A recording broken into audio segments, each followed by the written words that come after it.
Hola amigas, hola amigos, estoy nada más y nada menos que en Granada, encima de la Alhambra, Patrimonio de la Humanidad, para presentaros las actividades que os traemos en marzo. 4 días internacionales donde hemos preparado actividades para aprender y disfrutar de ellos.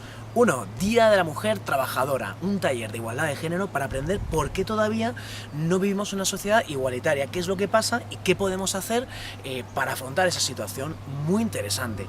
Luego tenemos el Día de los Derechos de los Consumidores, un taller de consumo responsable para aprender cómo podemos defender los derechos humanos y defender la naturaleza, pues decidiendo qué productos compramos, unos que respeten más todo esto o otros pues que no lo tenga tanto en cuenta.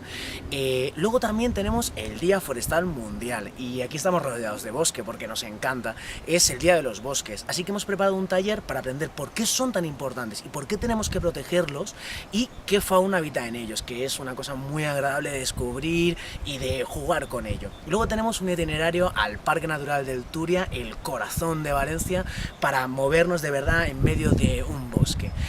Luego tenemos, por último, el Día del Agua, ese elemento imprescindible para nuestra vida, donde tenemos un taller para aprender las importantes funciones del agua, las desigualdades que hay en el mundo en cuanto al acceso al agua y también, bueno, pues también fauna que vive solamente vinculada a entornos donde hay agua, ríos, mares, humedales, muy chulo. Y luego pues podernos ir directamente a un sitio donde corre el agua virgen recién salida de las entrañas de la tierra en la montaña. Es irnos a Vejís a descubrir el nacimiento del río Palancia, un itinerario súper recomendado. Así que ya sabéis, actividades muy chulas en marzo, no las perdáis y propuestas para un mundo mejor. Muchas gracias.